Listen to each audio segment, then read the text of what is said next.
बाजार और शरीर दोनों में ही ऑक्सीजन की कमी लोगों की जिंदगी पर भारी पड़ रही है। यही वजह है कि ऑक्सीजन की मारामारी है, तो वहीं लोग अब अपने घरों में ऑक्सीमीटर के जरिए शरीर की ऑक्सीजन की हर पल अपडेट चेक कर रहे हैं। लेकिन हालत यह है कि अब बाजारों से ऑक्सीमीटर गायब है। यूपी से लेकर उत्तराखंड तक मेडिकल स्टोर्स में ऑक्सीमीटर मिलने मुश्किल हो रहे हैं। मतलब साफ है कि सांसों के सौदागरों ने ऑक्सीमीटर में भी खेल शुरू कर दिया है।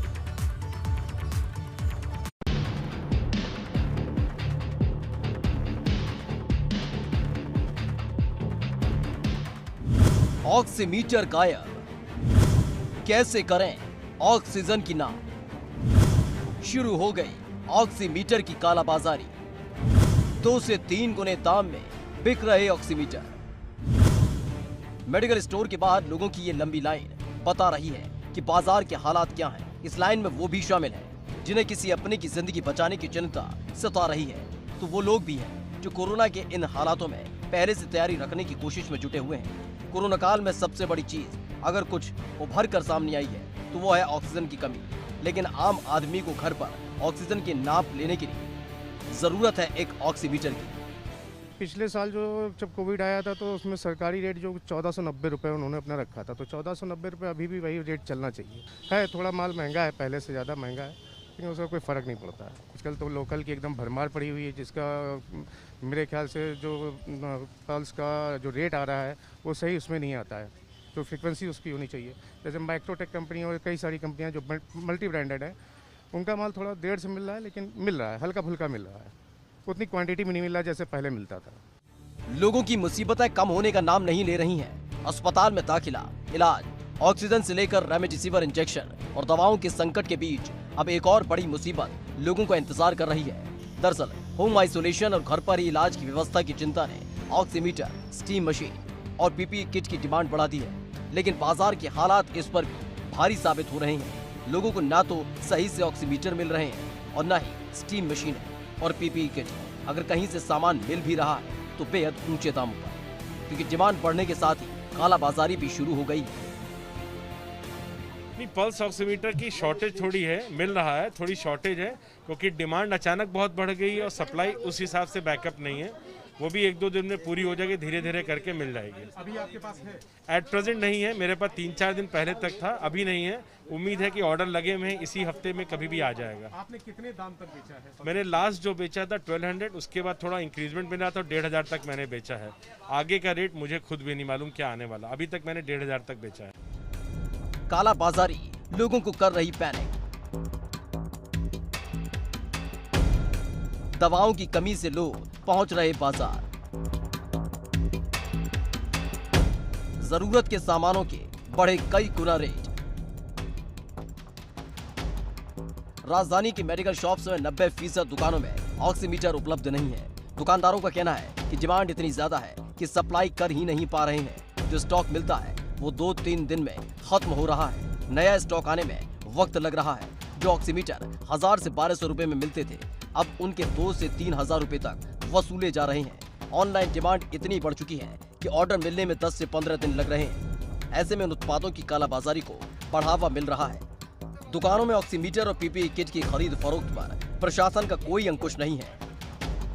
पल्स ऑक्सीमीटर हमारे पास जो चाइनीज है वो है 1500 का, और नाइडेक का जो ब्रांडेड है वो 3000 रुपए का है।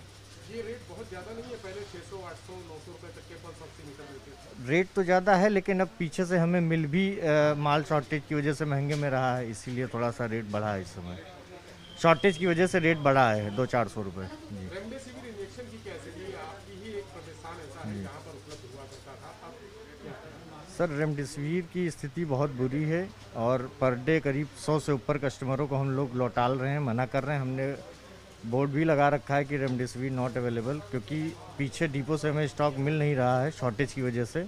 इसी वजह से हम लोग नहीं बेच पा रहे हैं।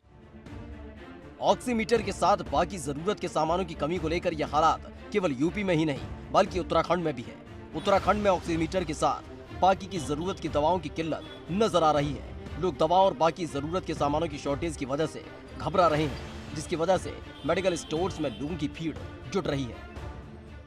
मैं आपसे ये पूछ रहा था कि कौन कौन सी दवाइयाँ हैं जिनकी डिमांड बहुत ज़्यादा बढ़ी है? भैया जो आजकल गवर्नमेंट ने गाइडलाइंस में लिखी हुई है ना, वही वाली सब ज़्यादा चल रही हैं आजकल। एक ऑक्सीमीटर को लेकर है तो वो उपलब्धता है उसकी? नहीं, कम ही है वैसे, मतलब इंडियन मेड नहीं आ रहे वो थोड़े, मतलब जेन्युइन नहीं आ रहे, मतलब इंडियन मेड नहीं मिल रहे मार्केट में, और वैसे भी नहीं मिल रहे, उसकी शॉर्टेज है। ऑक्सीमीटर क्योंकि उसकी आवश्यकता है और ऐसे में उसकी शॉर्टेज है, तमाम लोग यहाँ पर और भी मौजूद हैं जो मेडिकल स्टोर पर पहुँचे हैं और उनकी तमाम ज़रूरतें हैं। अगर आप बात करेंगे तो ये लोग यहाँ पर तमाम जो पहुँचे हुए हैं उनसे हम बातचीत करने की कोशिश भी करेंगे। भाई साहब आप बताइए, आप कहाँ से आए? करनाल रोड से आप क्या चीज़ लेने आए हैं? दवाई लेने आए सर। दवाइयाँ मिल रही हैं मेडिकल स्टोर पर? बहुत कम मिल रही हैं सर। उत्तराखंड में 26 अप्रैल शाम 5 बजे से 3 मई तक सरकार ने लॉकडाउन का ऐलान किया है। ऐसे में लोगों की सबसे ज्यादा भीड़ मेडिकल स्टोर पहुंच रही है, लेकिन मेडिकल स्टोर में ऑक्सीमीटर, स्टीम मशीन के अलावा होम आइसोलेशन से संबंधित किट न मिलने से लोग मायूस हो रहे हैं। मेडिकल स्टोर संचालकों का कहना है कि अचानक से ऑक्सीमीटर की डिमांड बढ़ी है, जरूरत के हिसाब से उनके पास उतना स्टॉक नहीं है। कंपनियों से वो जितनी डिमांड कर रहे हैं उसका 50% ही उन्हें मिल पा रहा है।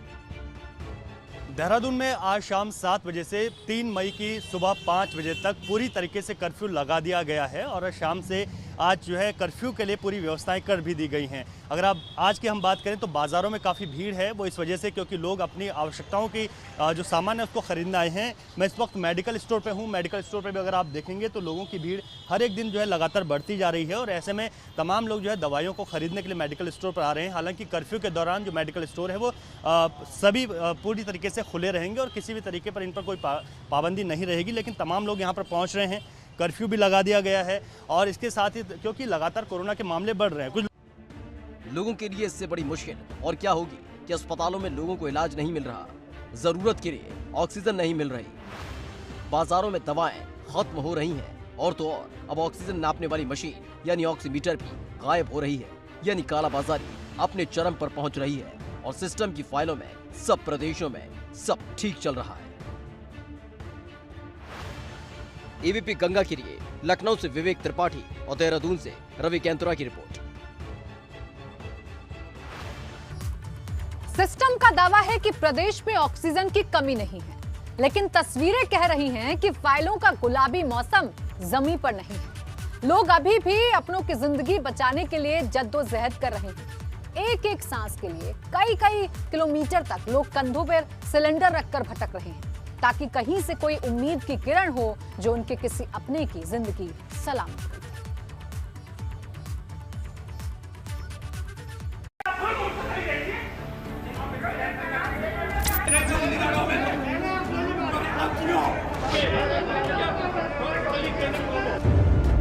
वार पर वार कर रहा कोरोना का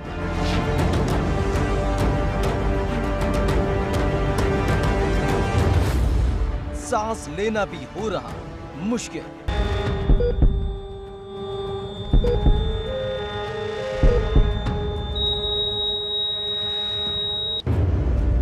सांस दर सांस के लिए इंसान परेशान।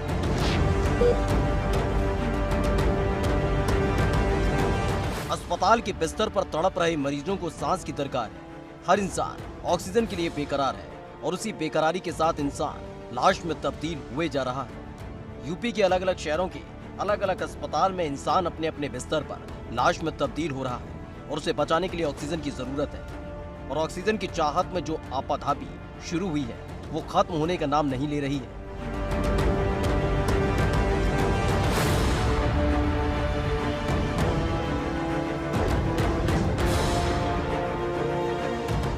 आगरा के अलग अलग अस्पतालों में ऑक्सीजन की किल्लत देखने को मिल रही है और लोगों को बेचैन कर दिया है।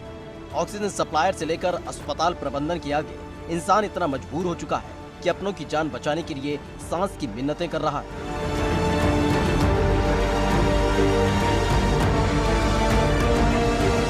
ऐसे में कई अस्पतालों ने ऑक्सीजन की किल्लत होती देख मरीजों को डिस्चार्ज करना शुरू कर दिया, तो वहीं कई ऐसे अस्पताल हैं जहां कुछ ही घंटों की ऑक्सीजन बाकी है, जिससे तीमारदार बदहवास और बेचैन हो चुके हैं।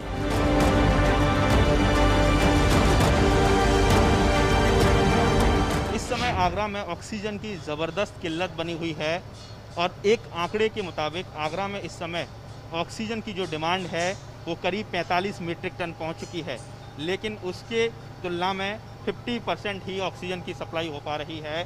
कुछ ही ऐसे पॉइंट्स हैं जहां इस समय ऑक्सीजन मिल पा रही है। प्रशासन की कोशिश है कि लगातार वो जो बड़े सेंटर्स हैं लाइक मोदी नगर, रुड़की, वहां से लगातार वो ऑक्सीजन कैप्सूल लेकर पहुंच रही है तमाम गाड़ियां। लेकिन आप देख सकते हैं कि आगरा के एक पॉइंट पर मौजूद हूं जहां ऑक्सीजन यहां से सप्लाई हो रही है, एडवांस ऑक्सीजन। और कैसे भी यहां कानून व्यवस्था की अप्रिय स्थिति ना बने, पुलिसकर्मियों को तैनात कर दिया गया है, मजिस्ट्रेट की ड्यूटी लगाई गई है। आप देख सकते हैं कि सैकड़ों की तादाद में सिलेंडर नज़र आ रहे हैं। शहर शहर सांसों का आपातकाल लगा हुआ है और ये प्राणवायु कहीं जिंदगी की डोर को न थाम दे, ये बहुत ज़्यादा इस समय ज़रूरी है। आगरा के लोटस अस्पताल समेत कई अस्पतालों में ऑक्सीजन की कमी का नोटिस चस्पा कर दिया गया है। यानी साफ है कि किल्लत अब भी है और लोगों को सांस दर सांस के लिए बेचैन होना पड़ सकता है।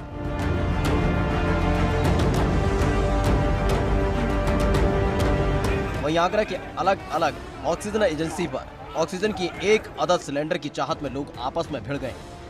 जमकर हंगामा हुआ और अपनों को बचाने की छटपटाहट साफ तौर पर लोगों के चेहरे पर देखने को मिल रही थी।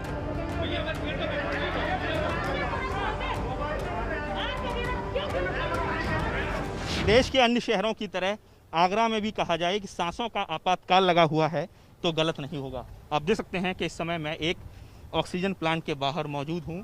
बड़ी संख्या में प्लांट के बाहर मौजूद लोग ये वही हैं जिनके परिवार के लोग इस समय लगातार कोरोना से जंग लड़ रहे हैं। आप देख सकते हैं कई घंटों से लगातार वो लोग इंतज़ार कर रहे हैं, लेकिन सिलेंडर नहीं मिल रहा है।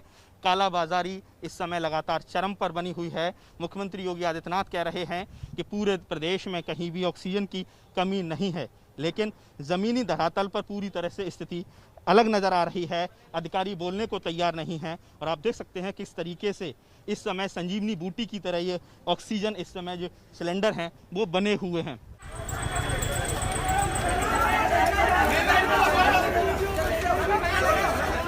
अपनों की जिंदगी को बचाने की ये छटपटाहट मेरठ में भी देखने को मिली, जहां मेरठ के टीपी नगर इलाके के केएमसी अस्पताल में मरीजों को शिफ्ट करने की बात जैसे ही तीमारदारों तक पहुंची, हड़कंप मच गया। इस दौरान अपने अपने मरीजों के लिए तीमारदार ऑक्सीजन सिलेंडर की व्यवस्था करके पहुंचे।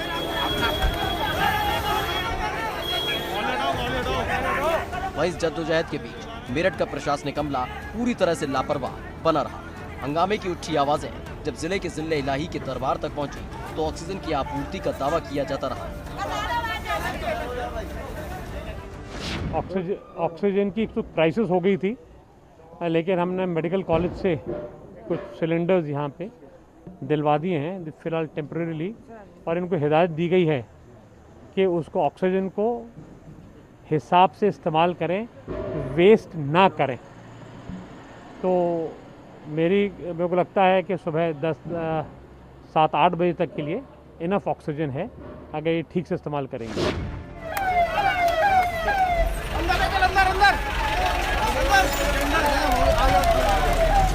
सीएम साहब, बड़ा एहसान किया आपने कि लोगों की तड़प के बाद आप जागे और ऑक्सीजन की व्यवस्था कराई, लेकिन सवाल ये है कि जब ये लोग तड़प रहे थे तब आप कहाँ थे?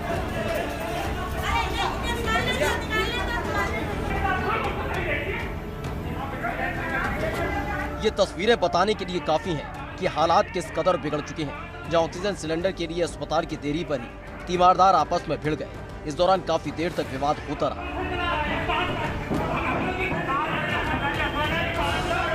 अस्पतालों में सांस के लिए होती रही ये लड़ाई, अस्पताल के बाहर होता रहा हंगामा और उस पर अधिकारियों की आराम तलबी बताने के लिए काफी है कि आपकी जिंदगी आपके हाथों में सुरक्षित है और इसे बचाने वाला कोई नहीं आने वाला। Bureau report, ABP Ganga. Corona के खौफ ने अब इंसानियत और रिश्तों का गला घोंटना भी शुरू कर दिया है। कोरोना से पीड़ित अपनों से रिश्ते मुंह मोड़े जा रहे हैं। हालात इतने बदतर हैं कि अपनों को कंधा देने के लिए औलादे भी आगे नहीं आ रही। तो वहीं दूसरी तरफ निजी अस्पतालों ने आपदा के इन हालातों को लूट का अवसर समझ लिया है। निजी अस्पतालों में इलाज के नाम पर धांधली जारी है, जिससे मौत का आंकड़ा भी तेजी से बढ़ रहा है।